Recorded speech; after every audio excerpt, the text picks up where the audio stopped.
अस्सलाम वालेकुम दोस्तों, मां तव्हांजो दोस्त मुजाहिद जमाली तव्हां ॾिसी रहिया यूट्यूब ऐं फेसबुक चैनल। दोस्तों तव्हांखे ख़बर आहे मुमताज़ अली मौलाई सिंध जो हिकु बहितरीनु फ़नकार आहे ऐं उन जो हिन वक़्तु नओं एल्बम रिलीज़ थिए पियो 2026 जो, जंहिंजा कलाम उर्दूअ में आहिनि दोस्तों, जंहिंजा ॿोल कुझु इहे आहिनि। हमसे पंगा न लो यार,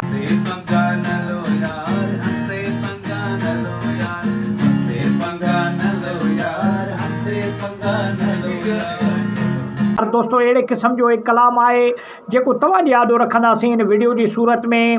मुमताज़ अली मौलाई सिंधीअ में, सराइकीअ में ऐं उर्दूअ में पंहिंजा कलाम रिलीज़ कया।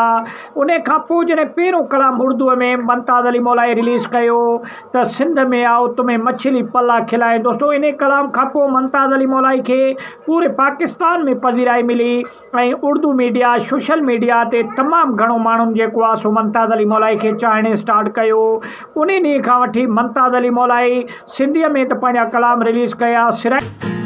हमारे यार भी अच्छे हैं, दिलदार भी अच्छे हैं, हम खानदानी लोग, हथियार भी में कया, लेकिन हिन वक़्तु उर्दूअ में बि उन जा खोड़ सारा एल्बम रिलीज़ पिया थियनि ऐं इहो चयो वञे थो त मुमताज़ अली मौलाई जो हिन वक़्तु 2025 जे लाइ तयारी पई हले। नओं सॉन्ग जेको आहे सो रिलीज़ थींदो मुमताज़ अली मौलाई जो, जेको उर्दूअ में आहे दोस्तों। इन जा ॿोल कुझु इहे आहिनि, हमसे पंगा न लो यार। दोस्तों अहिड़े क़िस्म जो एक कलाम आहे।